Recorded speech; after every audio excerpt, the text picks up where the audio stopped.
So I wanted to welcome you all and thank you for spending part of your Indigenous Peoples Day with us. I'm Maya Mackamer. I'm the director of the Boulder Watershed Collective, and we have a great panel today with local and regional people involved in a variety of work related to Indigenous environmental and cultural stewardship. So I'd like to start by thanking our partners who supported the development of this panel and are doing lots of good work on their own. So thank you to the City of Boulder Human Rights Commission for helping to develop and support the community in celebrating Indigenous Peoples Day, and also for enabling small organizations like ours to participate in a meaningful way in Indigenous Peoples Day as well. And I'm just gonna mute you for a second, Christina. Okay, and thank you to CU's Center for Native American and Indigenous Studies for your partnership and for continuing to facilitate our continued learning. And also to the Boulder climbing community, who does an amazing job caring for the places we love here in Boulder, and for cultivating a community of climbers who do the same. And also to Spirit of the Sun, thanks for the amazing work that you do for the Native and non-Native local community. And I would really like to thank also my staff who work so hard and care so much and are really the backbone of everything that we're able to accomplish with the Boulder Watershed Collective. Okay, I would like to start by acknowledging that the land that we are living today in the Boulder Valley is the territory of the Arapaho, Ute, and Cheyenne people. And we want to honor those people that lived here in the past, as well as those who are still living here today, and the many contributions collectively that they have made to our current way of living. We also want to acknowledge that the forced displacement and violence that occurred continues to negatively affect Native communities today. So again, thank you all for being here. I'm going to briefly introduce each of the panelists, and then Christina Conquering Bear is going to lead a blessing for today.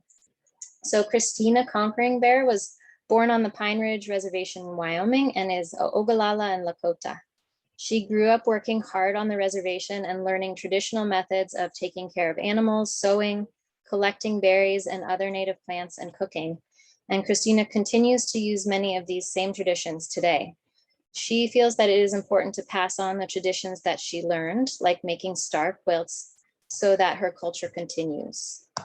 We also have with us here today from California, Deniss Martinez.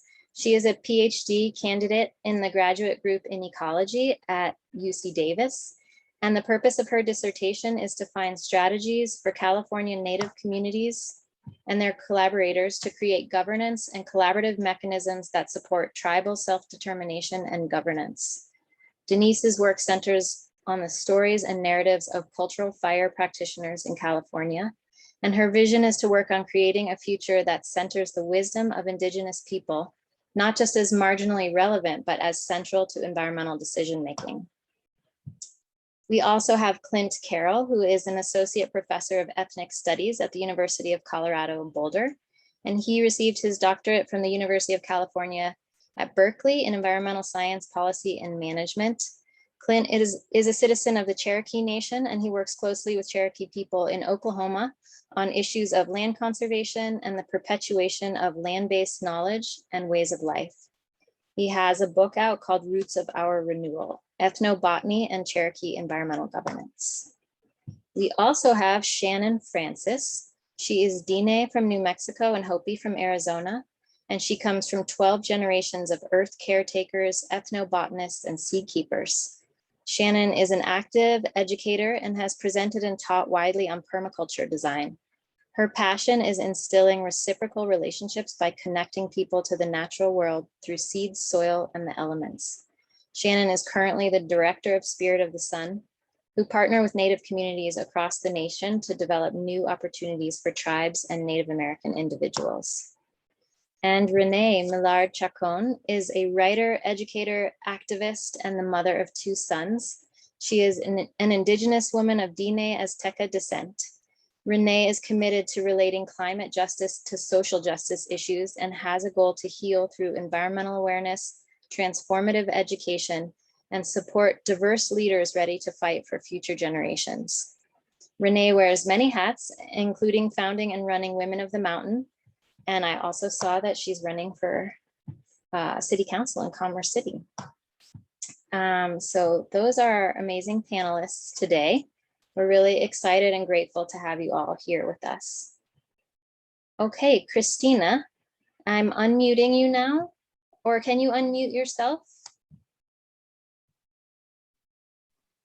Can you hear me? Yep, we can hear you. Please go ahead with your blessing and anything else that you would like to communicate with us today. Me takuyapi le oyate ki nach ombachi. Taku ota kashila ota echomsni. Kashila kuta hina no kichi umpe. Oyate ki, I think it went off. Oyate ki lehan otechike taku ka lila otechike na waonspe lila ota taku waonspe bshni unspe wichakya bshni kashila hena yuashte na le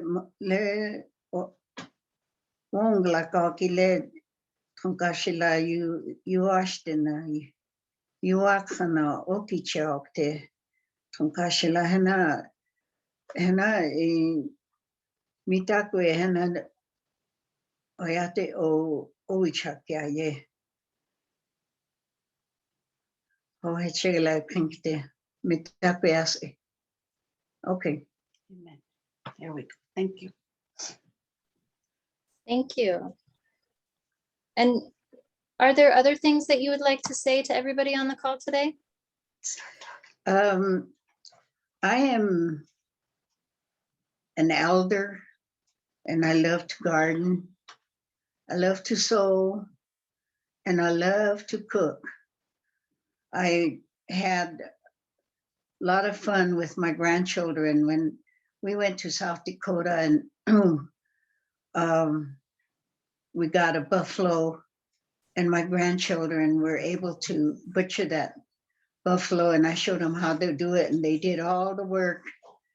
And when it was done, we gave the hide to a spiritual advisor that appreciated it.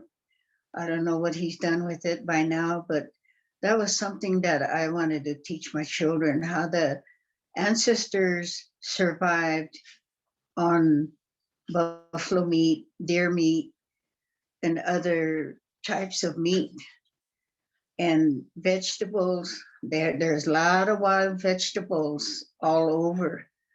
A lot of it is being gone, and there's very few herbs and roots that can be found. I always go back to South Dakota where I was born and go on my land and look for special herbs that my grandmother taught me and bring it back and I use it. I also like to get ready for the winter time.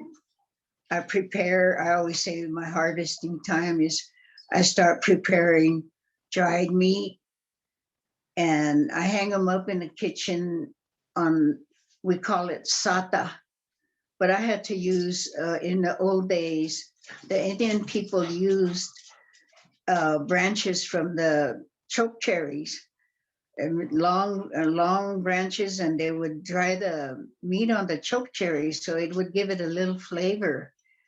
And I had to go to the Home Depot and buy boards and hang them up, and I dried my meat, which was the same thing. And then I put them away. And while I was doing that, I got sweet corn and I cooked it, took it off the cob, and I dried it. I dried it in the sun in my backyard where I have a picnic table. And I had a lot of cookie sheets, so I made my dried corn natural and my dried meat was made natural, and I put that away for the winter months. Later on, I'll be putting away squash. And right now I have a freezer, so I don't have to can my tomatoes or other vegetables that the Indian people used to dry. And now I wish I could pass this on to the younger generation, or even some elders as old as me.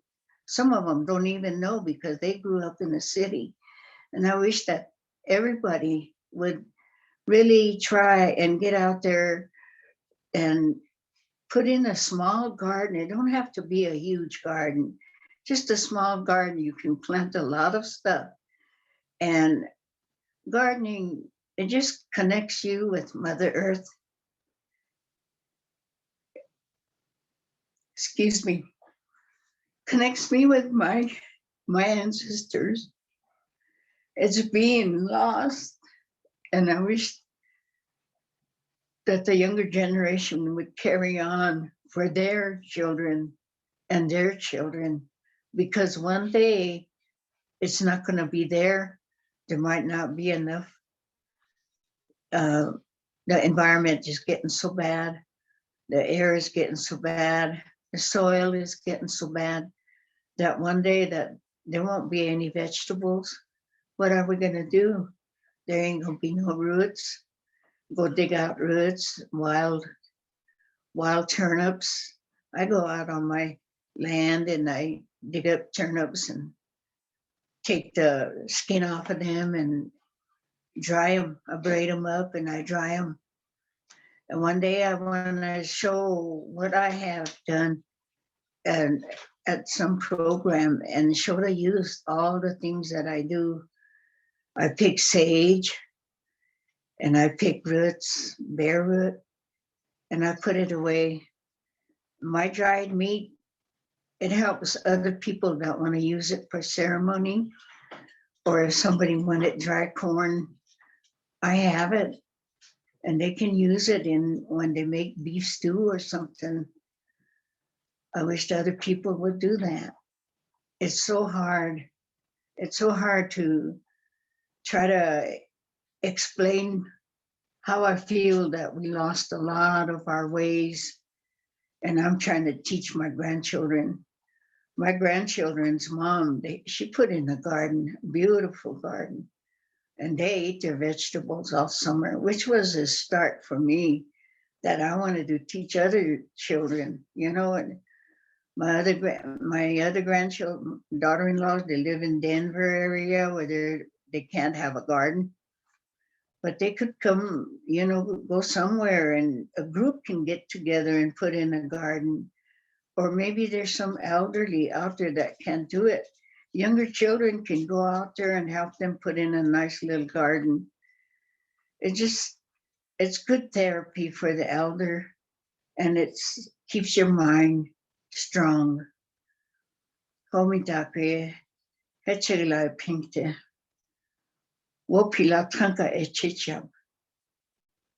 And everybody have a good day and think about the future for our children. Thank you, Christina. Appreciate your words. Okay, Clint. You're welcome. Thank you. Clint, you're next to talk about your work. Wow, oseo ni gata wo ukahate sikwani o hata wato ale galie liga jude do kohiga. Wado gayali heli jeha. Elder Christina, thank you for sharing your words and your knowledge with us. It's a real pleasure and a gift to be on the panel with you and with my co-panelists here today. So thank you for being here and thank you for the prayer. This is kind of the season of Hawa. Thank you. It's a season of well, it's a little bit of a late Cherokee New Year's, usually in the month of September, due listi, and it celebrates the harvest that Christina was talking about. And so I just wanted to relate that. Yesterday as kind of a celebration for our Indigenous Peoples Day weekend, I harvested some Cherokee heirloom corn with my daughter and my nephews, and it really was, as you said, therapeutic, and it's keeps your mind and body strong. We talked about the names that we have for the plants that we harvested. We had beans and some squash and some potatoes too. So I just want to relate that, because it's a way that we, as you said, Christina, connect to the earth and also teach the young ones what it means to be connected to our foods and what those foods mean to us in so many different senses, with health and mental health and physical health too. So I, was thinking about the panel today, and in the context of, how I approach the topic of climate change with regard to the work that I do. And as Maya was saying, I work with Cherokee people in Oklahoma, and have been working with folks back there. I'm a citizen. I grew up in Dallas, Texas, and so I've been working with my community since around 2004, and in many ways have been able to reconnect with family and our culture, traditions, and language.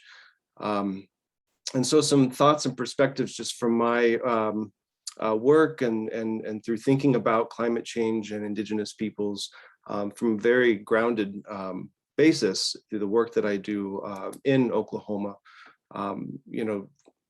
What comes to mind first and foremost is, like many marginalized communities, climate change affects Native communities in ways that are disproportionate. And they can be tied to, or they often are tied to, economic status and geographic locations. And so this is something that we share with many other communities who struggle with, for example, high levels of pollution due to the siting of industrial and extractive activities next to their communities. So what a lot of folks call environmental injustices. But I wanted to kind of say further, Native peoples also experience climate change more intimately due to our relationship with the land through our land-based ways of life. And so this includes the observations and knowledge that comes through that relationship. And so being intimately tied to practices that are land-based allows a lot of Native peoples to make those observations about what is changing exactly with regard to climate shifting and different fluctuations in annual precipitation and those things. But also I wanted to emphasize that it's a generational or a deep history of these changes that places our experience of climate change in a different light. So for many tribes, due to colonial force and dispossession from our homelands, we aren't able to relate locally to many of the plants and animals we once knew and relied on for food, medicine, and many other things. And as a case in point, the Cherokee Nation, if you have, a lot of you have likely heard of the infamous Trail of Tears, but thinking about that ecologically speaking, and in terms of the environmental change that represents for our people, we were relocated from our eastern homelands in the southeastern part of what is now called the United States to what is now called the state of Oklahoma, in the northeastern corner of that state. And so in the process of that, we lost about a third of the plants that we knew in the homelands as medicines and foods and materials that we could use to make things that we needed to survive. And so the way that I view climate change and putting it in this kind of broader picture is that climate change and colonialism are two sides of the same coin, and they're ongoing. And so when we think about what that has meant and what that continues to mean for Indigenous peoples, they both entail the past and present disruption of relationships between humans and the earth. So for many Indigenous peoples, reacting to climate change is fundamentally about restoring, reclaiming, and protecting these relationships. And these projects can take many forms, and we'll hear about a lot of them today, I'm sure, through all of the work on this panel being done by those on this panel.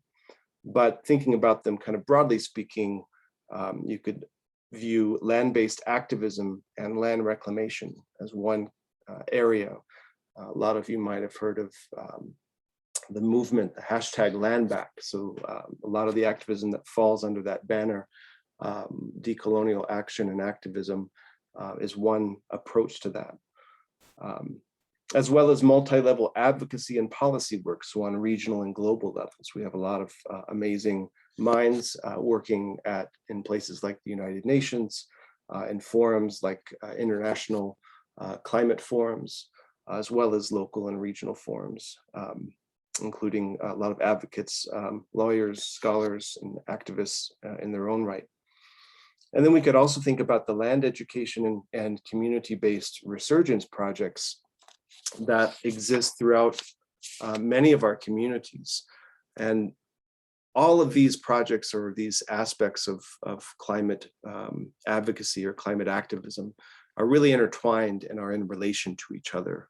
But nonetheless, my recent work and ongoing work falls into the latter category. So I'll just say a few words about what I'm doing in regard to thinking about climate adaptation and climate justice in Cherokee communities in Oklahoma. And our approach to this project or this act is to, as a lot of what Christina was saying, is to make sure that our knowledge and practices from our elders, including the language that's associated with them, is passed down appropriately to our younger generations. And in 2017, we launched through the help of the National Science Foundation and the Indian Land Tenure Foundation, a program called the Cherokee Environmental Leadership Program. And it's a 3-year pilot program. We work with our youth. We have a cohort of 5 Cherokee students, and they work together with a group of elders who I've established relationships with and I've worked with since 2008 through my graduate work, and then later through other work that I've been doing as a professor and researcher. And they're known as the Cherokee Nation Medicine Keepers. And so they designed the curriculum from the ground up and have been teaching our younger Cherokees how to do a lot of the things that they once knew how to do, or they still know, but that they grew up doing as young people themselves. And a lot of our work has to do with being out on the land and learning about different foods, making traditional foods from scratch, as well as learning about the medicines that grow in the parcels of land that we've been able to hold on to as a tribe. We lost a lot of our land due to the allotment policy in the late 1800s, early 1900s, but we've been able to reestablish conservation tracts for these activities. And that's kind of the way that we approach this, is learning by doing, understanding those lessons through the Cherokee language. Our language connects our people to the land. Even though we are a relocated tribe, we have been able to reestablish relationships to place on many different levels, whether that be spiritually, politically, environmentally. And so that's just the program in a nutshell. And I know that I have very limited time. I can go into more detail later. I chose not to show slides because I wanted to just be able to speak about this work. I do have some slides that I could show later with some images if that becomes a part of the conversation. But I wanted to say a few more words on a broader level because I want to make this applicable to some of the folks who may be watching today, considering this is a City of Boulder sponsored activity. Starting off with just thinking about Indigenous knowledge systems and what they are and what they represent and how we can think about them in regard to some of the issues and folks who are trying to think about incorporating or making the city of Boulder or related entities more aware of Indigenous knowledge. So the first thing I would say is that Indigenous knowledge systems are plural. Okay, there are many. You can't really talk about Indigenous knowledge as a singular thing. And along those lines, they are place-based. So they're specific to a homeland or a territory, even if an Indigenous group, people has been relocated. As I mentioned earlier, those relationships are reestablished to new places. They are context-based. Indigenous knowledge systems adapt over time and to changes in function, in the function and needs of the land and the people. And then thirdly, and perhaps most importantly, they are relationship-based. And this means between humans and each other, but also, and of course, between humans and the land and the non-humans or the other than humans who we share the land with. So incorporating Indigenous knowledge systems into situations where they have been removed, excluded, and suppressed will require long-term relationship building that is reciprocal. So in other words, mutually beneficial for everyone involved in including the land. Some contexts have changed dramatically, and so we can't expect knowledge of place to have remained stagnant. And even so, the place has changed due to almost 2 centuries of dispossession and settler accumulation and development. And a clear case in point here is the Boulder Valley, right? Moreover, this will require a shift and some openness of how resource managers and others relate to the land and to other ways of knowing.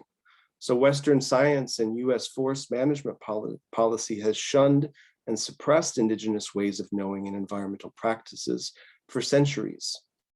And so for me, the big questions are how to build relationships, reciprocal relationships, how to rethink policy and science, and how to adapt to the new reality of this landscape that we call the Boulder Valley, congestion being a major issue. So this takes time. It takes resources, personnel, education, all done in accordance with Indigenous protocols around being in good relation to one another and the reciprocal sharing of knowledge. So some questions, and I'll end with these. What opportunities and benefits do such proposals to integrate Indigenous knowledge systems carry for Indigenous communities? What does a truly decolonial future look like that lies beyond cosmetic or symbolic gestures? How can the wealth that is built upon and extracted from these lands provide opportunity for homecoming from those who have been dispossessed and relocated forcibly, as well as support for those who have been dispossessed, so reservation communities and urban Native communities who have been in the reverse, relocated from reservation communities into metropolitan areas like the Denver area. What do these opportunities look like beyond performativity? The framing of this should be in terms of restorative justice, not in terms of settler absolution, and it should be on Indigenous terms. All right, and I'll end with that. Well, no, thanks for having me. I look forward to the conversation. Thank you, Clint. Thank you for giving us all of that to think about and consider. Very appreciative. Okay, Deniss, our next panelist is Deniss Martinez from California with a different perspective on place-based work happening there. Yes, and I do have slides, so I'm going to share those. So can you all see my slides or my notes page? I see your slides. Great. That's always nice. So hello, I'm so happy to be here. It's been amazing to hear from the panelists so far. I'm really excited to hear from all of you. My name is Deniss Martinez. I'm a PhD candidate at UC Davis, and today I'm going to talk to you a bit about cultural burning, and my focus is on policy and practice. So a little bit more about who I am. I'm a descendant of the Tutunacu people, which is an indigenous group in Veracruz, Mexico. I grew up in Etna, California. It's a small town in Siskiyou County at the very top of California, where I first encountered the issue of wildfire, both as a child growing up in consistent wildfire conditions, and also as a researcher later in life, coming and working with the Karuk tribe. I have my bachelor's and my master's from UC Davis in ecology, and I'm now working on my PhD at UC Davis as well. So I guess another fact about me is that I love school. Today, I want to talk to you all a little bit about cultural burning, and then go over some policy challenges and opportunities. And then I want to tell you all about the project I work on with my advisor in our research group called the Keepers of the Flame. And so with that, I wanted to start with what is cultural burning. So I'm always a little bit uncomfortable defining cultural burning because this is a fairly new term compared to the practice that is used to describe fire stewardship practices of Indigenous people across continents, cultures, languages, and ecosystems. And so anytime someone gives you a definition of cultural burning, it's good to keep in mind that they're trying to straddle these multiple contexts and multiple different ecosystems. But having said that, it's important, I think, for all of us to start somewhere when we talk about cultural burning. So here is a very wordy slide that gives us a place to start. But again, any of these things could change from community to community. The first is that cultural burning is usually led by a tribe, and it has cultural, community, and ecological goals. It's usually part of a broader strategy that benefits the well-being of all beings, including Indigenous community members, the general public, plants, and animals, as well as the broader ecosystem function. It's intergenerational. Children and elders are integral. The relationship to fire and each other is less about control and hierarchy and more about being in good relationship. And again, and I can't emphasize, if you take anything away, it's different in every community, and I'm not speaking about anyone in particular. So some key contexts for California are that, number one, fire is essential to ecosystem functioning in California forests. This might be contrary to maybe what you've heard about raging wildfires in California. And part of the reason those big fires occur is because of the many years absence of active forest stewardship. Indigenous people were and continue to be experts at this. So through careful caretaking, Indigenous-led fire reduce fuels in forests that lead to the wildfires that are high intensity that we see on the news destroying homes. But it wasn't just managing fuels that led California Native people to burn, and it's not that's leading them to burn today. Fire was essential for almost every aspect of Indigenous life. So fire is actually so essential that some California Native people view their cultures as fire dependent. Fire has been used to maintain key food and basketry staples, as well as wildlife habitat for elk and salmon. So fire uplifts Indigenous food and cultural sovereignty, and also ensures the well-being of California Native communities through reducing fuels, etc. So again, whenever I provide a list such as this, I like to throw in a huge caveat that this list is not exhaustive. These are not all of the uses of fire. And each practice or use is informed by cultural values, institutions, and knowledge. So Indigenous knowledge is not just this list of practices that we can list and somehow implement, but it's all of the cultural institutions that put these practices forward. But I think that kind of seeing the practices helps us visualize what the material manifestation of Indigenous knowledge can look like. So settler colonialism disrupted these Indigenous practices in California by making fire illegal and actively suppressing it using command and control approach to natural resource management that began in the early 19th century, depending on where you were in California. Native people continued to practice cultural burning to the frustration of settlers that used to instigate violence against California Native communities. So fire suppression has taken the form of violence, like shooting people on site for cultural burning, harassment and arrest for arson. And it has also taken the form of slow violence, like the loss of native plants and cultural species, as well as a loss of safe forest conditions that has led to cultural suppression and the large wildfires of today. So slow violence is a term that refers to actions that create violence over time. So pollution in people's bodies, or in this case, losing culture and healthy foods to fire suppression. These are slow in that it doesn't kill someone immediately, but causes increased risks for health and well-being over time. So that's why people like Frank Lake, who is a Karuk and Yurok cultural fire practitioner, have framed cultural burning as a spiritual obligation and also at times as an act of political defiance in the context of governmental oppression and regulation. So here's Frank with his son on a burn. So when I first became interested in cultural burning, I was mostly interested in plant responses to cultural fire. And this is still interesting to me, but I realized that the issue with implementing cultural burning as well as other climate solutions was the way we were making decisions about it at almost every level of our decision-making system. And the hangups were actually more related to governance. And that got my attention because though there are still people very opposed to climate change or active fire management solutions, there are also a vast majority of us that thinks it's important and want to do something about it.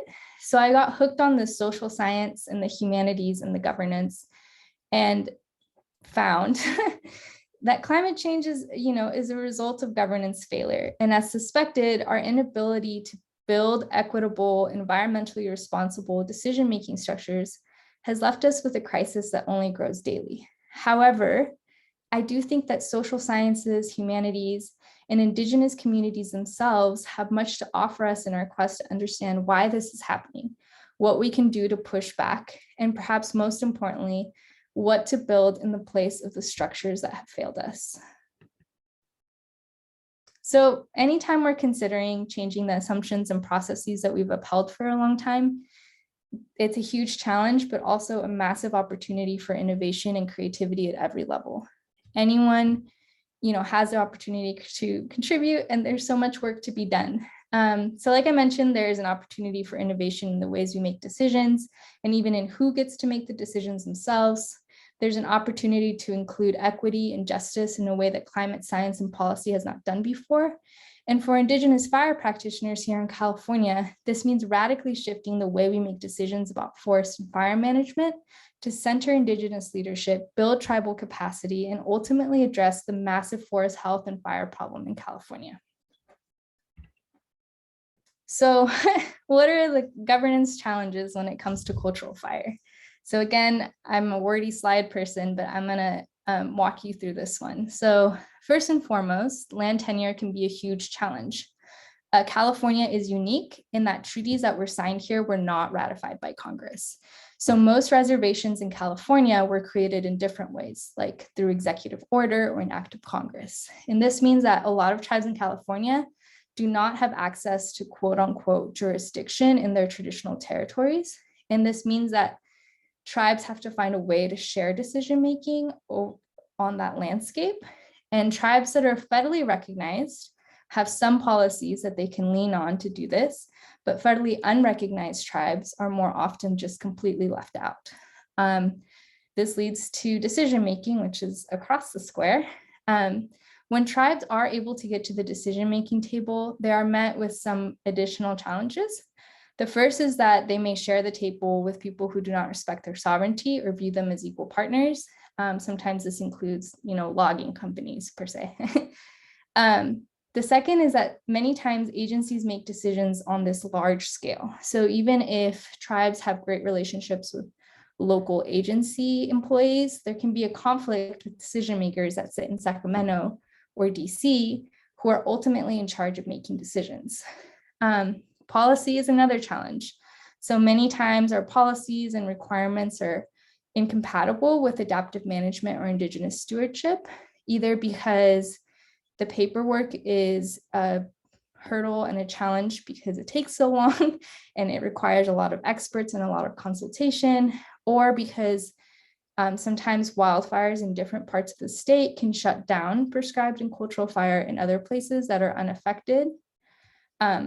Sometimes the state's decision directly conflicts with something the tribe believes is important.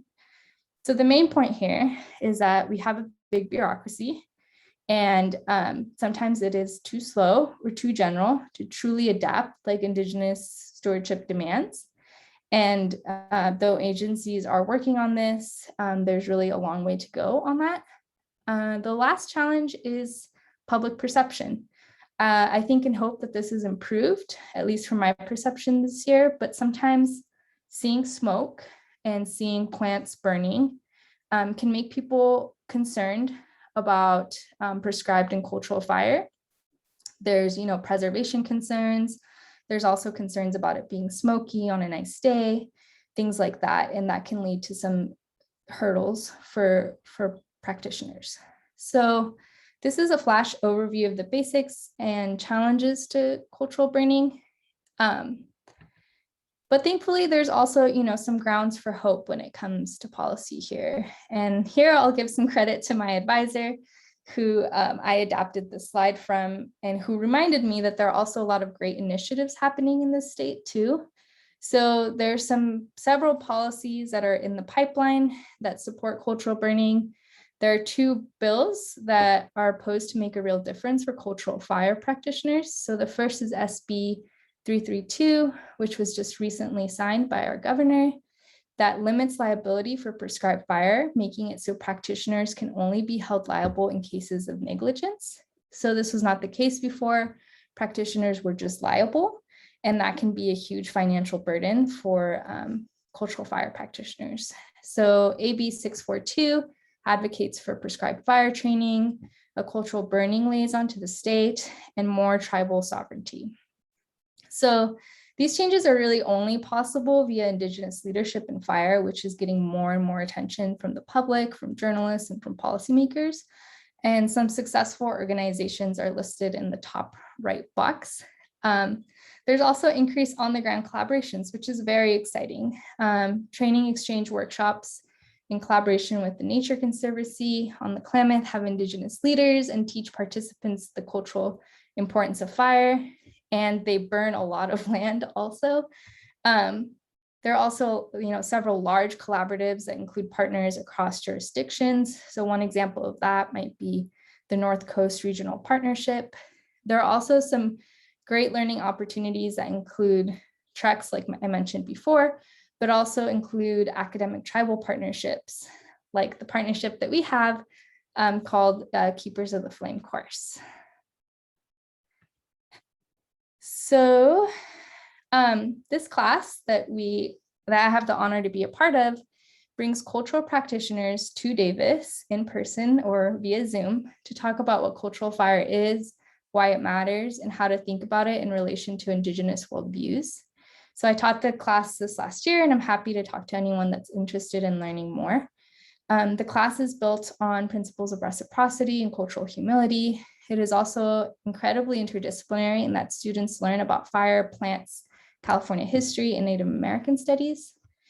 Students come from majors across the university, and we spend time hearing from Native practitioners that vary in their experiences and focuses. So in addition to our guest speakers, we also take students to 2 sites where we collaborate with partners to create cultural burning workshops. So our collaborative fire workshops bring tribal members, policymakers, managers, youth together, and students, community members, everyone participates in actually burning landscapes. And so this is a huge growth opportunity for all of our students, and in both of our sites, elders lead, and we get to learn fire ecology, Indigenous and Western. We get to learn about policy and collaboration, and also, just generally, burning the landscape is so important because ultimately the goal of our community partners is being able to do these burns. So even if we only do 1 to 5 acres every year, it's a way for us and for community members to continue to envision how a future could look like in which we could all be working together to heal the land. And the challenges that come up in discussions at these workshops help inform our research to remove barriers across the state. So the conversations we have with policymakers and tribal members and managers around a campfire over lunch, after doing some hard work together, it's always insightful, and it's always a less guarded conversation than maybe if we brought everyone into a conference room and had them talk about the same things. And so here are some more pictures. I guess another thing to know is that our elders get to choose who they invite. So it can be very strategic on their part to invite specific policymakers or specific managers that they want to bring to the table, to their table, to the elders' table, to talk about what's important to them. So this is from the Tending and Gathering Garden. I'm looking at my monitor, but on the left, we have one of our students taking care of a burn pile. And on the right, we have the Tending and Gathering Garden. There's redbud and some invasive grass on that hill. So we're burning to get rid of it. And so for the Tending and Gathering Garden, we visit sometimes 3 or 4 times, and we do a lot of pre-work before the fire. And so this is one of our pre-burn days. So sometimes those days we do small fires to prepare for bigger burns, or just because the weather and conditions are too perfect not to do some burning. This year we were also lucky to have Danny Manning, fire chief for the Greenville Rancheria, teach us a little bit about starting fires with a bow drill using materials from the garden. So this is actually at Ron Good's place in Mariposa. And here we're actually taking care of some sourberry and some redbud. And so this takes you through the process. So first we clip it and clean it up a little bit. And then we burn it, and the students get to participate under Ron's careful guidance. And then we rake the ashes. So you'll notice that it looks clean, it looks cared for. And that's something that's really important for Ron. And this was 2018 maybe. And so in 2020, when we came back in February to look it up, check it out, we got some basket weavers that got to harvest. And I think that this was really beautiful thing to be a part of, to get to burn the landscape and then see that it has such a beautiful result. And so with that, thank you so much for listening. Patkatsini, thank you so much.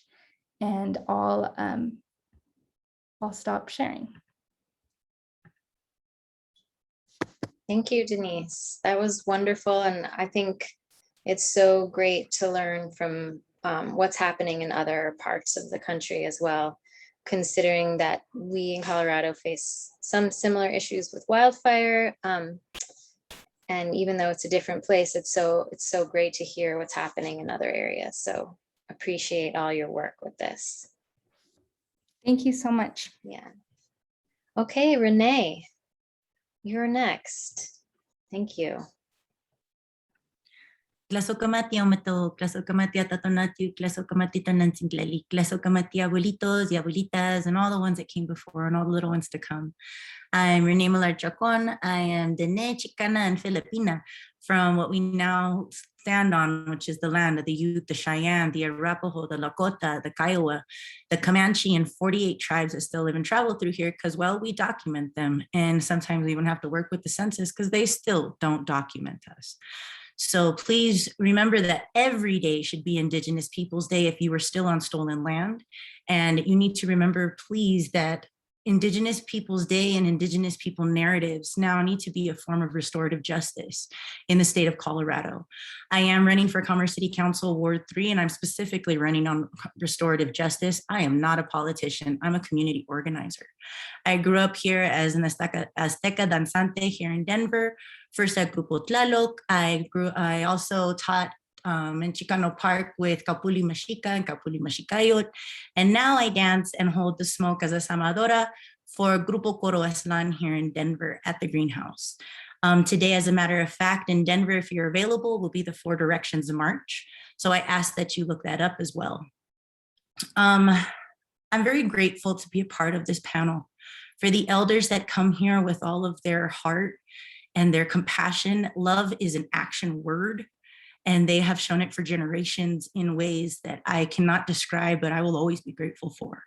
I'm grateful for the panelists and being able to express what they do in the modern identity that Indigenous communities are still here. We do know how to see where a system isn't failed. It was working as designed to target our communities. And because of our cultural traditions and cultural resiliency, and now cultural responsiveness, we've been able to show what is true equity when we go forward. I've been privileged to be a part of defining what is a disproportionately impacted community for SB 1266, which is the environmental justice bill here in Colorado, and help with SB 200, which is to help see climate impacts in disproportionately impacted communities. Commerce City, if you've ever been in this space, was once called Commerce Town. Before that, it was Irondale. Before that, it was Henderson land. It was literally farmland. And before that, it was sacred spaces to the Ute, the Cheyenne, and the Arapaho. The South Platte was once called Moonshell River. And yet to this day, the land that I reside on, they're trying to propose a 5-pump quickie stop right off of Highway 85 that connects Canada all the way down to Galveston, Texas, which is technically line 1 of Suncor. And they want to put a quickie stop right on the corner where there's a huge population boom of 104% Chicano and Latino communities. And they specifically want to call the shopping center Sand Creek. Sand Creek is a moniker known for the massacre here in Colorado, which predominantly killed women and children. To be able to be this tone deaf to equity, to be able to be this tone deaf to environmental violence, and to not know how to reimagine a future for our future generations is concerning. That's why we need restorative justice now going forward in every sector, whether it's healthcare, whether it's housing, especially transportation, and most of all, being able to notice that Indigenous communities and disproportionately impacted communities now need to be in leadership and all forms of leadership to no longer maintain any type of colonial paradigm that has become predatory to our communities. With that, I'm going to do just a quick slideshow of the type of education that I do. I do ally and accomplice training specifically, but I also do forms of what I call restorative justice, what has been called to us for generations, restorative justice. So let me present it really quick, if my computer allows me to. There we go. And this is honestly a reimagining at this point. We will never be able to go back to the way things were, but that does not mean we become apathetic. That does not mean we despair for future generations. That means we need to reimagine to restore, because all of this can be restored. All of these types of violence can be brought to justice, and we need to reimagine what does that look like, starting with Indigenous communities. I work at Women from the Mountain, and I've been humbled and honored to be able to join with March On in local, national, and international coalitions and collaborations to continue to do the work that I do and the work that my aunties, my mother, and so many others before me have been doing for a very long time. So I just ask that you always listen with intention. Everyone is always a teacher. Everyone's a learner, but most of all, don't just be responsive when you hear these types of decolonial paradigms coming into your mind. It's time to notice the intention and lean in towards the impact. If you're triggered by anything, lean in. So I'm just gonna do a quick poll. I'm asked that you put your answers in the chat. What do you think of these terms when we talk about land back, transformative education, defunding the police, and environmental justice? All of these now, including critical race theory, need to be forms of restorative justice going forward in every one of our narratives, or we're not talking equality if we do not speak in equity. So I just ask, what do you think about these terms? This is a quick shout out to my co-founder, Women from the Mountain, Micaela Ironshell Dominguez. She is also my prima. Right now, she is in DC with the Indigenous Peoples Days March, where they are arresting 100 people in front of the White House for simply sitting and asking Joe Biden to stop line 3. She's an amazing educator, actress, and soon-to-be mama. She is Chichangu Lakota and the director and mentor of the International Indigenous Youth Council of Standing Rock. She is also one of my best friends, and I hope she is safe. And myself, Renee Millard-Chacon, I've already introduced myself. Overall, our communities and BIPOC communities and United Descendants of Enslaved and Colonized communities have survived intergenerational trauma, racism, colonization, cultural genocides, and sexual violence. Our very resilience lies in the generations of communities that have maintained these cultural languages, cultural education, and respecting resources through these known genocides, to now, by the right of survivorship, be able to come back and provide real equity for our communities that were nearly choked out and flushed out, especially out of our homelands. I ask all of you to learn what it is to be an ally and accomplice, locally, personally, and even to yourselves. Be gentle with yourselves as you learn to be allies in your own communities. The difference, quick, is allies listen, learn, educate, find, show solidarity, and are thoughtful. They're important. We need people who are willing to make these statements and speak truth, especially when they're leaders in your community. But now's the time for accomplices. We need people who are willing to relinquish privileges that they know were ill-fought, ill-got, or have honestly been stolen, to make sacrifices and take action under their leadership and in solidarity to bring in leadership of those impacted by racism and other forms of marginalization, especially environmental violence. It is now time to rename our sacred Indigenous spaces and reclaim rights of nature, including on a political level, for real conservation, for restorative justice and healing needed for disproportionately impacted communities. Did you know right now CU is expanding over one of the largest mineral basins in Boulder? I ask that you get involved with your conservation programs to be able to preserve these sacred spaces for our Cheyenne and Arapaho tribes. Restorative efforts need healing and the quality of life to now be respected. But most of all, including in the equity framework here in Colorado, we need timely regulations and enforceable protections now for communities, including the biosphere that has been harmed by these types of environmental degradation. That does mean reparations, universal healthcare access, and permanent affordable housing for our communities who no longer have the ability to be able to create these assets when they're constantly invisible in every narrative. So I ask that you reimagine yourself first of all. How do you speak to yourself? How do you speak to others? Get a plant and name it after yourself. And I ask you, how do you water that plant? Will you speak in a good way? It starts with you in truth-telling, justice, and ultimately peace. This has to be a nonviolent direct action, but it has to be an act of love. Most of all, nonviolence is going to be key, but so is context. That's why cultural education is key. Truly understand that sovereignty is a state of mind and a heart, as much as it is a connection to culture and homelands. I ask that you learn what transformative learning is. In childhood, it's derived by formal sources of authority and socialization, but in adulthood, it's by adults seeing the distortion in their own beliefs, feelings, and attitudes. See where there are biases and prejudices in yourself, biases and prejudices that you reflect, and relinquish privilege and relearn yourself void of colonial violence and void of environmental violence. So heal from hate. Colonization teaches us to hate ourselves. We are told that we are nothing until we adopt the way of the colonizer, until we become the colonizer. But as Native people, we never fit into that system, and most of us have no wish to fit there.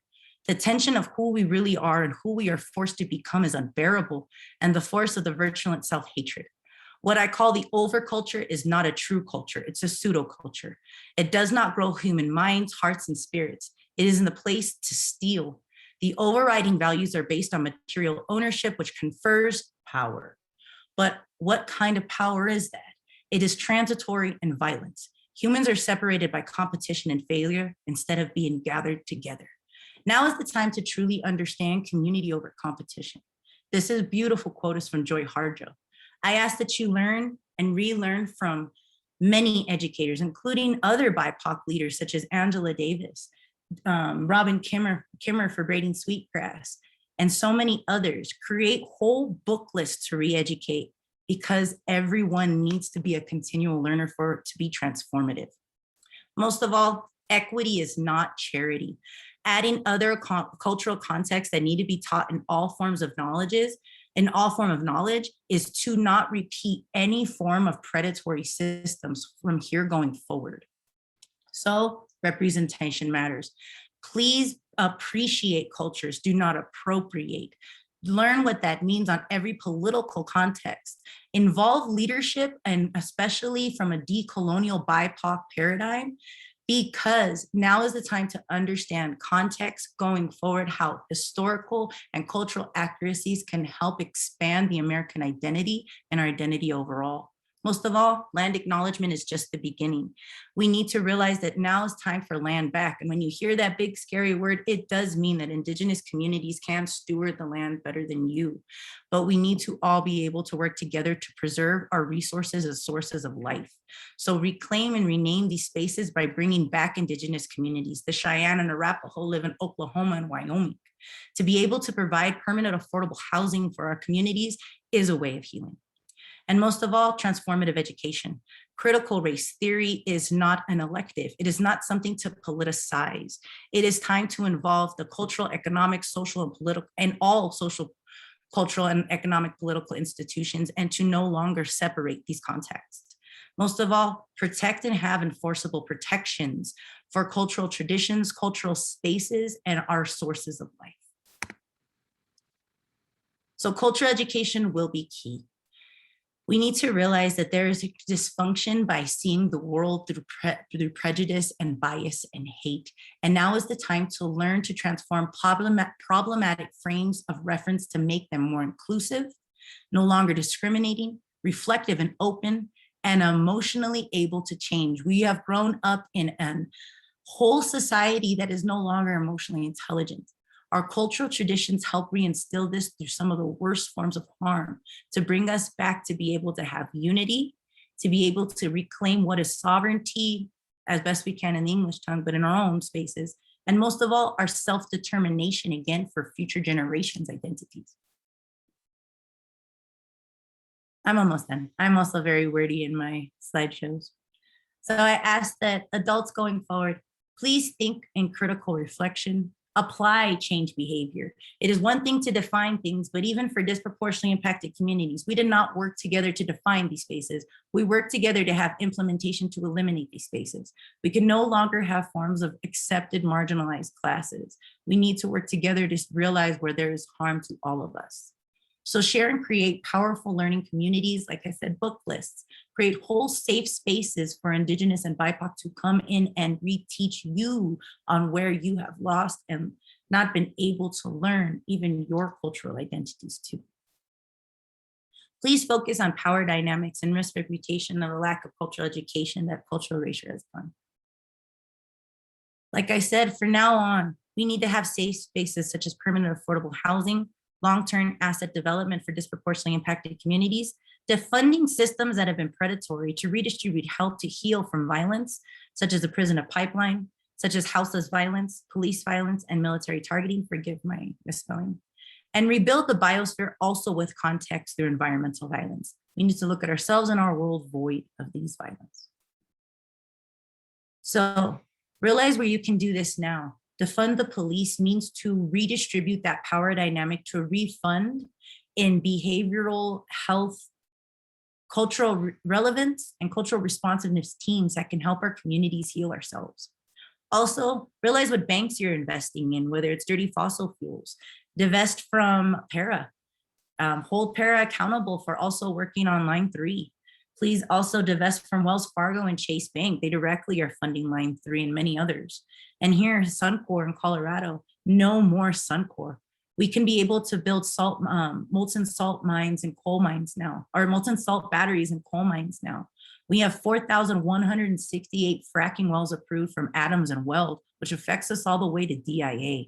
This is also some of the oldest farmland of chiles and peppers that Chicanos and many others have been holding for a very long time. It's the green belt of Colorado. We need to be mindful that we can do something now and to not build an apathetic mindset to it, but one of restorative, but loving nature.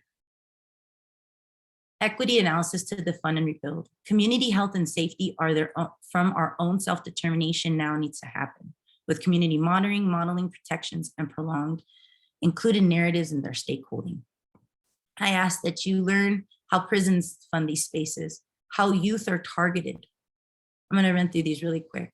I work in houseless circles as well. We need to fund programs where there is full healthcare reform, addressing our veteran homeless relatives, and permanent affordable housing, especially in disproportionately impacted communities in and around Denver, and overall to be able to have more than just a 2-week housing voucher, but legitimate help and healing for their needs.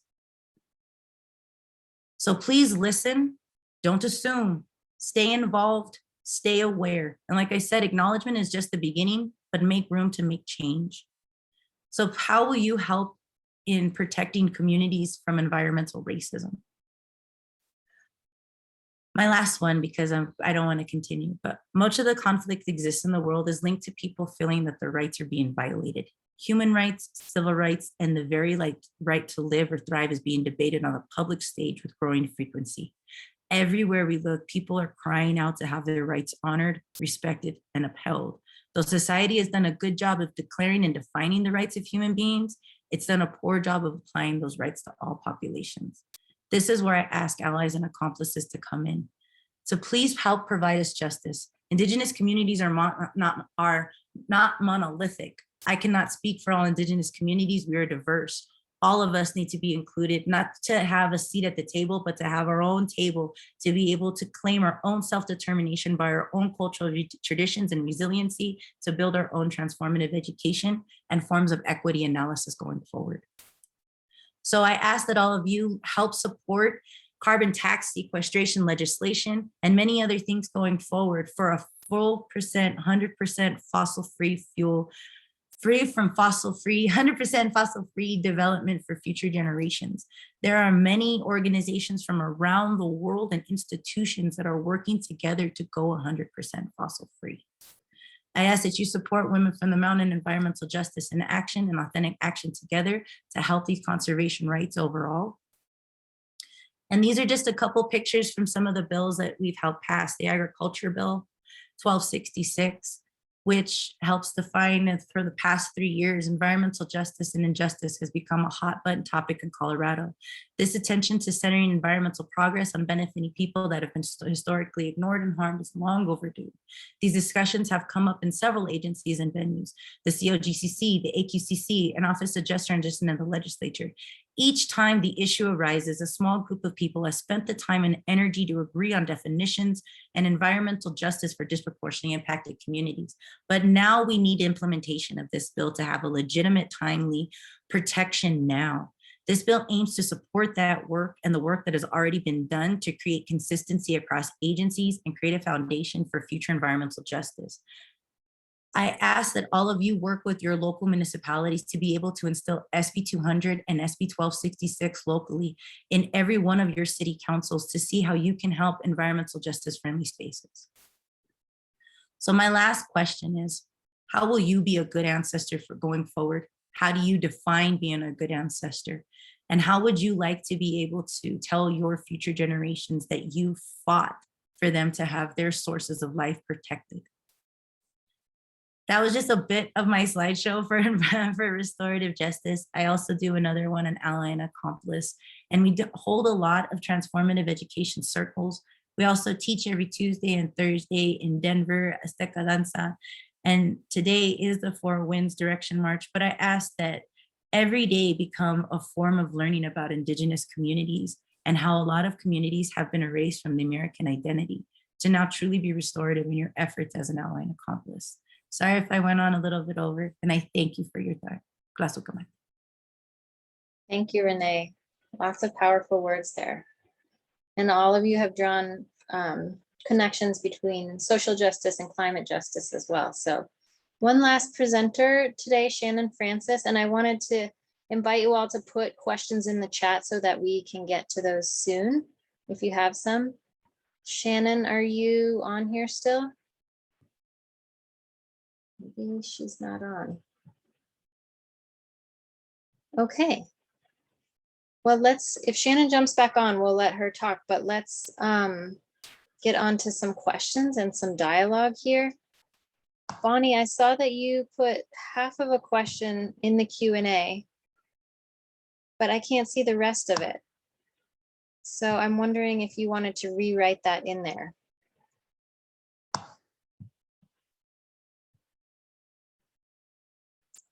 Okay. Oh. Okay, Shannon needs to be let in as a panelist. Got it.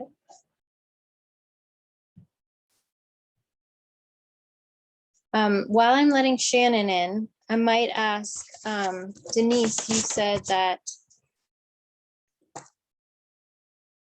the question is, what do we build in place of the structures that have failed us? You mentioned that there are a lot of structures, policy and governance structures that have failed us, but what do we do in place of those? Yeah, that's a big question. And know. I don't know that I know the answer. I do think that Indigenous communities are coming up with new ways of collaborating that respect their self-determination and kind of come from that place, and are also trying to work within the systems we have today. So our governance has vastly changed since Indigenous folks were leading and governing in a self-determined way without settlers. And so just this way that I look up to like Bill Tripp and Ron Good, and that they can see the situation in front of them and find a way to get their decisions in, and how to have respectful collaboration and kind of fight for that. My cat's right here. So I think just for me, it's about land back. It's about co-stewardship with Indigenous people so that their voices are at the forefront. It's about giving Indigenous people real power and not just assuming that you can ask them about cultural burning and then kind of implement it on your own, which is something that could be an issue, like a huge issue. And really just taking seriously that expertise in, you know, every aspect of decision-making and cultural burning. I guess that's my answer. It's kind of a non-answer, but it's a difficult question to answer. It's a difficult one, yes. I'm going to ask you one more because Sky put it in the questions, and then we'll. Shannon, are you able to talk now? Okay, yes, good. I'm here. Are you? Okay. Are you? Sorry, So I was on. I couldn't when I jumped off because my phone was dying. Then I went on my laptop, and then so I wasn't as a panelist on my laptop. Sorry about that. No problem. I'm just going to ask Deniss one last question. Sure. One of the attendees is wondering if the class that you were teaching, NAS 198, is available online virtually, so people here might be able to take that. It's not available online, but the workshops are open to community members. This year they weren't so much because of COVID-19, but maybe in the future to collaboration if people want to reach out for that. There's also, you know, if you are really interested, the UC does have a way to be a student for a class. Like you can become a student for the class. And if you reach out to me, I can connect you with Dr. Beth Rose Middleton if you're thinking about maybe just auditing some classes. And we could ask her, she's teaching it this year, if that would be okay. Okay, and when we send out the recording, we'll also send out emails for the panelists if somebody wants to get in touch with you as well. Okay, thank you. Shannon, our last panelist of the day. Hi, I am not sure how to turn my camera on, but I'll just go ahead and I'll go ahead and just start talking. Ke ani ashle do tachini bashishtina do shamasana kani ado chikesani. Hello, my name is Shannon Francis. I am Tiring House clan, born for red, running into the water clan. My Hopi clans are Masao, Snake, Bear, and Sand clan from northeastern Arizona. My paternal clans are from Biclabato, New Mexico. I am the executive director for Spirit of the Sun, and thank you to all of the panelists who are speaking such beautiful words. And Christina Conquering Bear has been just such a beautiful elder and inspiring, because she has taught a star quilt making class with her knowledge, her traditional knowledge, and cooking. She had did a couple of cooking classes for choke cherry, harvesting choke cherries, about 30 gallons, with a team of people and then processing them, which is a very tedious task. And she still, you know, holds that knowledge from her grandmother, and just to see it, you know, come out and to make the cherry cakes and to see all that, and then the dried meat. And I love buying that from her because she does it the old way, and then I trade with her too. And so it's such a beautiful thing to be able to do that. And we're hoping to do some more classes with her and have her teach our knowledge to the youth in this area. But I just wanted to say thank you to everyone, and such beautiful words coming from everyone about the work that they're doing. We're all doing, you know, 100 different things in the community, and really trying to educate folks, educate our allies, really passing on that knowledge of responsibility, and being able to help people connect to the natural world. And connecting to the natural world, meaning being able to, you know, through transformative education, on a level of being able to help people see through Indigenous, through our Indigenous lens. And I was brought up on Hopi lands at my grandpa's land in Kikotsmovi on Third Mesa. And I spent the first 5 years of my childhood years running around with no shoes.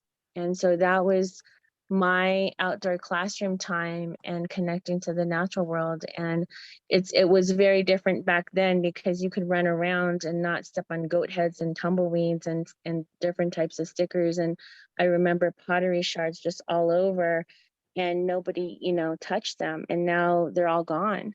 So the land has changed. My grandpa, Willard Secayustawa Sr., spent his lifetime being able to track the weather, track the insects, track the climate, the environment, everything that was happening at Hopi. They knew that was something, you know, that was coming 150 years ago, and really, you know, prophesized that and tried to let the world know that this was happening. And a lot of people just kind of ignored it. And so now we're going through it. We're going into the fifth world. We're going through a transformation, and there's no stopping it now. What does this transformation mean? It's not all doom and gloom. It's a transformation that's taking place. Mother Earth is transforming the climates. Everything that we're doing affects the water, the soil, the air. Everything that we're doing is affecting, you know, the 7 generations future. So what our ancestors had, you know, thought of us 7 generations ago, and it is our responsibility, all of us, every one of us, to really start looking at how we're going to work together, how we're going to really start putting the rights of Mother Nature, the rights of Mother Earth as a priority. And I know Clint Carroll was speaking about, you know, how can we do this, you know, and there's so many ways we can do this on so many levels.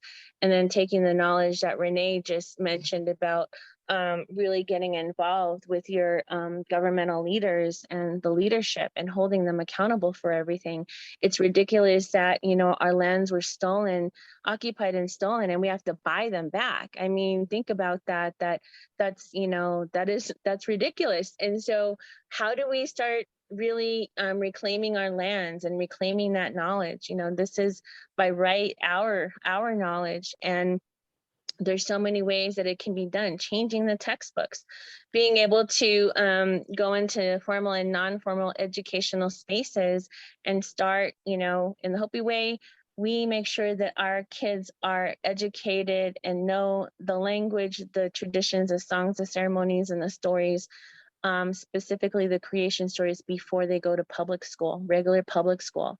And so we could do this by the time children are 5 years old, to really have them connect to the natural world in so many ways.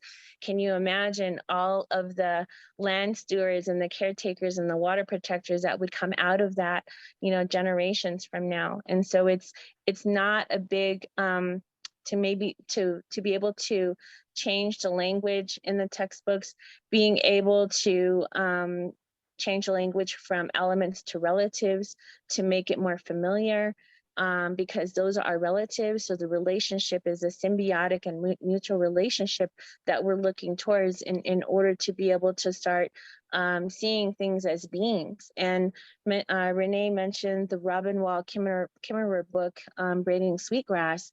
So her book, I really advise you and recommend that book too, because she talks about harvesting.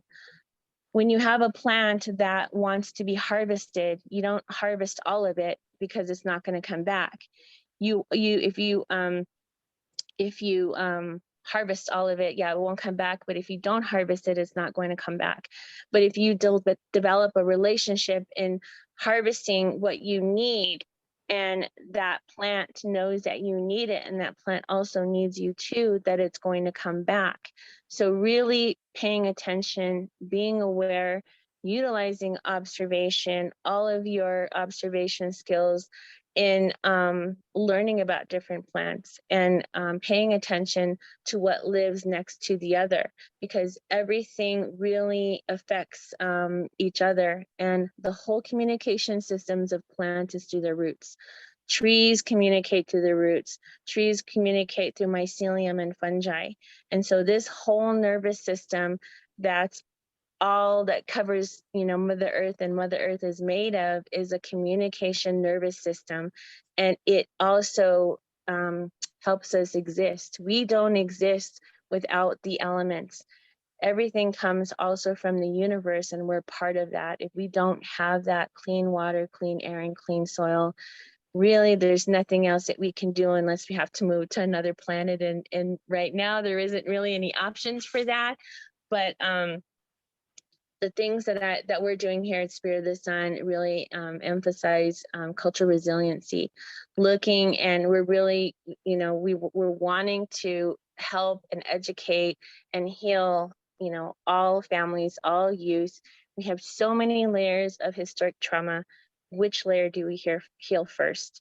And so that means now added layers of COVID, added layers, another layer of Delta. We've lost a lot of elders. We lost a lot of knowledge, and really trying to start passing on that intergenerational knowledge, because if we don't, then we're going to lose that.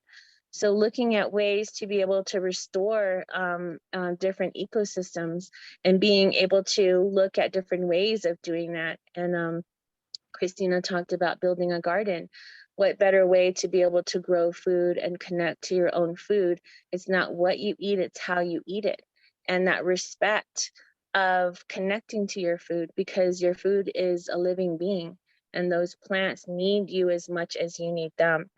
Everything that we do through mindfulness and respect and integrity really correlates to how we're going to move forward for the 7 generations. And it is a personal transformation that everyone, needs to start, practicing. And through that, really looking at the ecosystems and the environment, looking and talking to, going up to a tree and putting your hand on the tree and start talking to the tree, because that tree is a living being. Doing that with your plants. Plants love the presence, they love our energy, they love the attention, and they will grow stronger and bigger and taller. And when you harvest something, you always let the plant know. If you intend to eat that plant that you're growing, you let that plant know, because that plant will actually put a chemical within itself and release a chemical to prepare itself, that it's going to be, nourishment for you. So honoring our plants, really giving back that symbiotic mutual relationship. It's very, very, very important that we start, paying attention and connecting to the natural world. With the Ms. Martinez had talked about the cultural burning.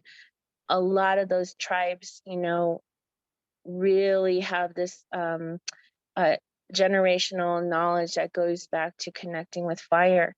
And as soon as, settlers started coming in, fire was not part of their being. Fire was not part of their spirituality. And this is generations and generations of knowledge, of observation and practice and knowing the climates, so cultural burning is not for everyone. It is something that was practiced for generations. And the peoples of their own territories should have that right to be able to do what they need to do within their own bioregion. As Indigenous peoples, we all come, as Renee was mentioning earlier, we all come from a different place. Our language, our stories, our songs, our food, all of that comes from where we derive from. If you're not from Turtle Island and you're from Europe, you still have that correlation and that genetic memory from that area. That genetic memory, everything lives in your blood, all of your ancestors, everything that has happened, trauma, it comes out in different behaviors. It comes out in different ways, in dreams, in deja vu. And so sometimes you wonder, like, why am I feeling this? Why am I? And a lot of that lives in our blood. It really, when you say, if you wanted to start healing those traumatic layers of healing, the traumatic layers of trauma, then you can start overriding those by creating new memories, positive healing memories, and start reversing that. And it takes from generation to generation to start reversing that.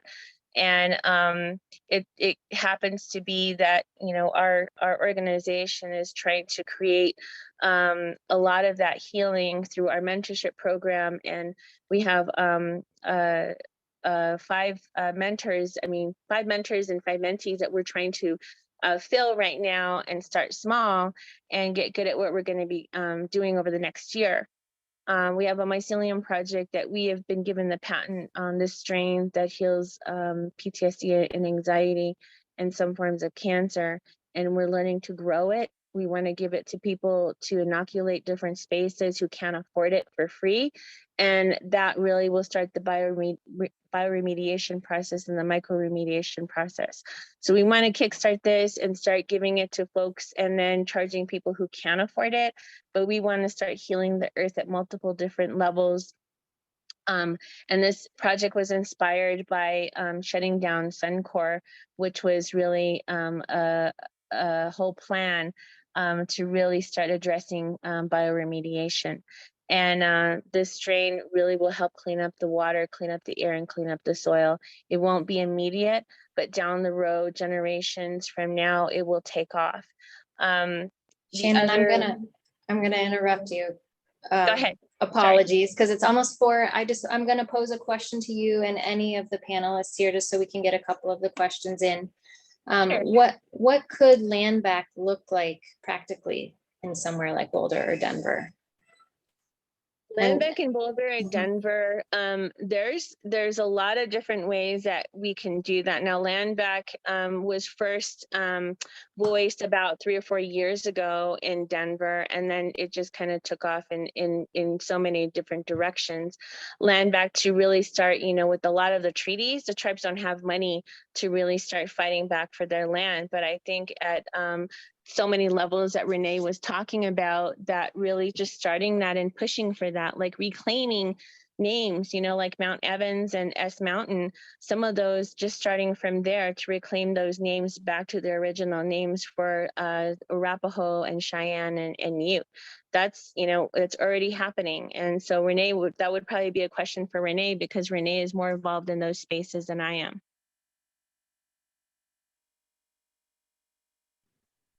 Yes, it is, as Shannon said, and I thank you, Shannon, for all of your work. It is understanding that it's including rights of nature. What is the quality of health and safety of your soil, the air, the water that all of us are sharing, and resources for future generations? I highly advocate learning about mycelium training through Spirit of the Sun and introducing it in your local spaces. But it is also understanding long-term asset development. These are whole disproportions because these communities have been robbed of these sources of equity, privilege, and protection. So being able to work with your local parks, your local wildlife, your local spaces, and how can we have long-term asset development for the tribes to be able to have access to that land, sacred spaces and places in that land for ceremonies, and then long-term ownership to be able to have that land.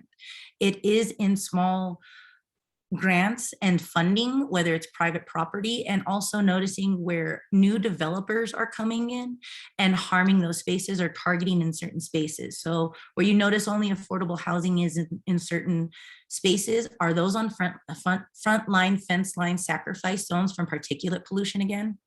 Notice these types of redlining. Are your communities able to access and have reciprocal relations with the Indigenous communities there, to where you can actually learn what are modern forms of equity and inclusion for cultural responsiveness education in every sector, in transportation, in health, in affordable and housing, and in so many other sectors, I'm trying to name them all. In energy, we work with all of them directly, even in behavioral health sciences. It's every form of leadership that you work with, land back. It needs to be some form of restorative justice, and then the actual land in and of itself to the biosphere, to recognize that now rights of nature need to have enforceable protections on environmental justice bills going forward as well. And how can you support as allies and accomplices in your spaces? What does that look like? Right now, it is stop line 3. It is call out to Biden. It is stop line 1, no more Suncor. We can do something better. And there are already sectors that are willing and wanting to work here, including solar, and no longer be predatory, and invest in trades in disproportionate community, and invest in long-term development of land back, even in rural spaces. This does exist, but you yourself have to sometimes bring that narrative and bring that education too. So I can bring in a bunch of other stuff. I ask that you look up Women from the Mountain. We will be working with March On to specifically target how can you do this as an ally and accomplice. And then please look up others, not just myself, but Lucy Molina, Christy Douglas, Shanika Carter, all those that are in frontline. And that's just Commerce City. There's Aurora, Ilaria Swansea, there's Cherry Creek. There's so many spaces that, believe it or not, all of these need form of environmental justice protections, and then eventually land back to reclaim and rename and rebuild from disproportionately impacted communities, starting with Indigenous communities. So sorry, that was a lot.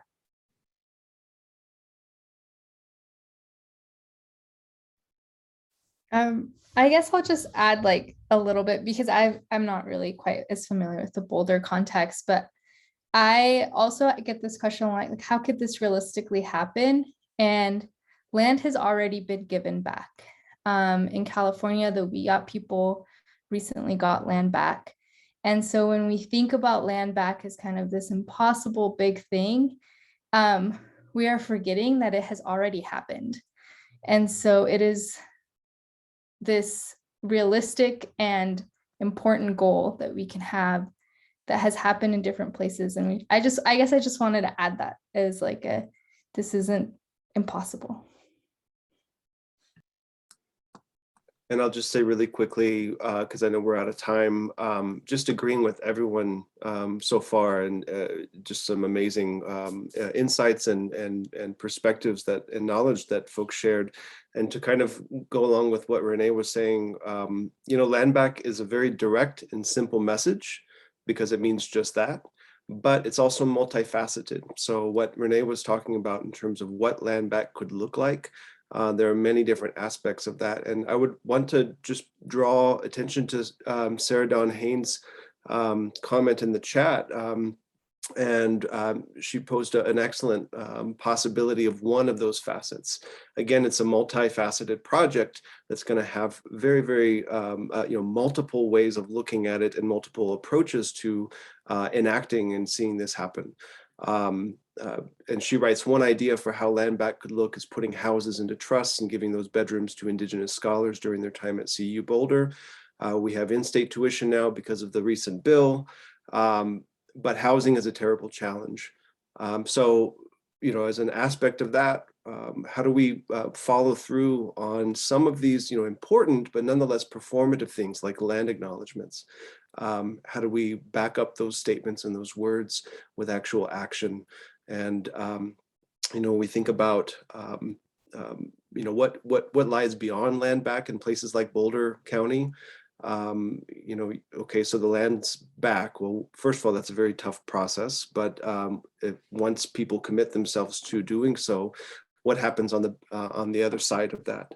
And so as Renee was talking about, what does it mean to make sure that communities benefit from this in ways that you know, are actually meaningful to those who have been dispossessed from lands and now reside hundreds of miles away on, you know, for example, the Wind River Reservation, or in Oklahoma, or in Montana, for that matter. So thinking about it in that way is important, but I really am heartened by all the ideas and practical proposals expressed already.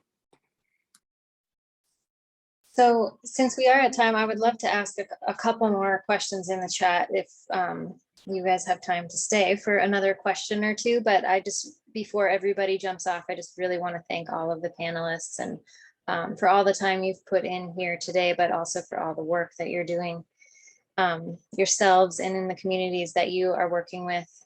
I also feel very inspired by all the conversations that have happened today, and I look forward to continuing conversations like this in our community here. And so I'm really excited that it looks like there's a lot of support in the chat too for people really wanting to continue these conversations as well. So I am just going to ask Lee Harry's question, which is a little bit more specific, but I think it's a broader context. He says he's an architecture student in the UK, and as designers, he wants to know how we can honor and use key Indigenous knowledge and relationships with the land to inform a new path for design that values communities and land first. And he goes on to say, sorry, just lost it. As discussed in this talk, there's a contextual based approach, which is key, but wondering if any of the panelists have opinions on how us from other parts of the planet can encourage the need for amplifying that. So is there a way to, you know, honor the indigenous knowledge and practices while integrating that into other forms of design or non-native design?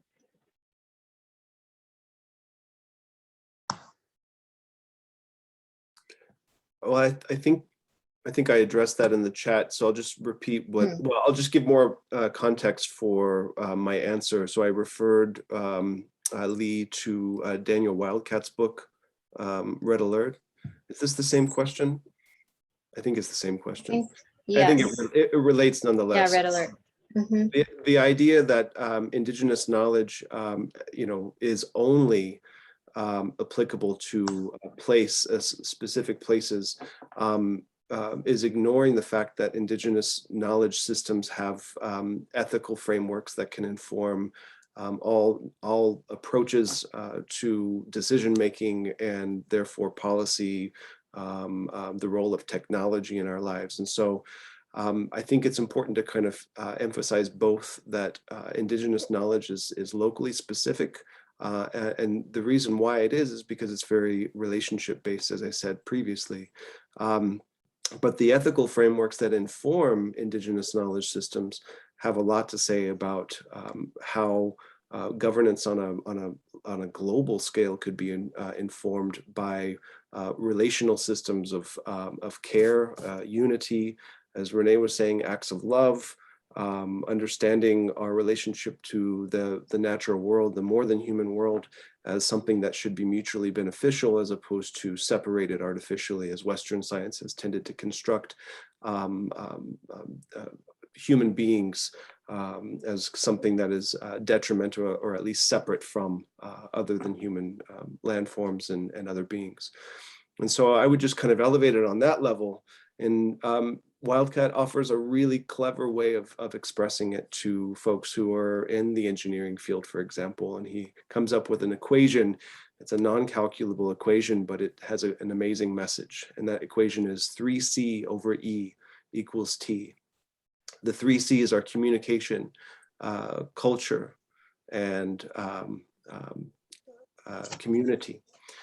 The denominator is the earth, and that should equal the role of technology.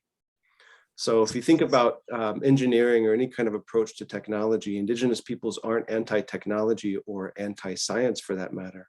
It's just a matter of being pro-relationships.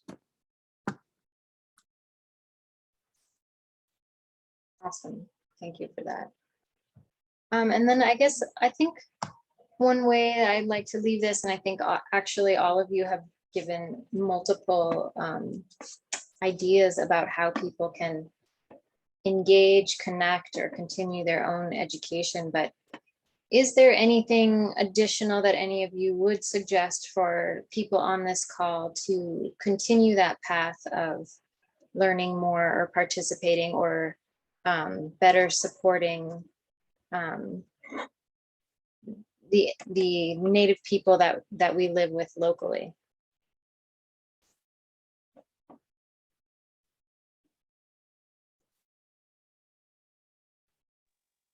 Yeah, get involved. We all represent so many different spaces. You can contact one or all of us. We'll put you to work. So we need help. We need lots of help. And we need people on all levels of all colors to really step up and start helping to slow down climate change. And there's so many ways. We need everyone. Okay, thanks, Shannon. And I think that's a good tone to leave it on. So again, thank you all so much for being here. We really appreciate it. And I look forward to future conversations with all of you. So thank you.